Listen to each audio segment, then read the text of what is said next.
Hey guys, welcome back to Phone Tricks. In this video, we'll learn how to change date and time in Vivo T1 5G smartphone. Without further ado, let's get started. First of all, you need to open settings.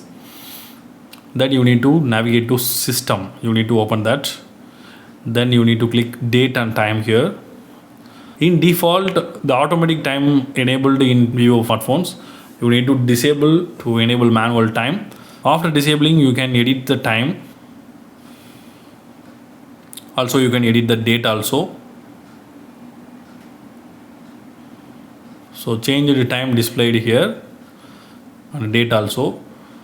If you want to again enable to default, you need to click set time automatically.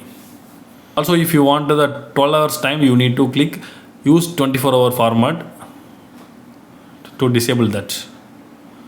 So that's all guys.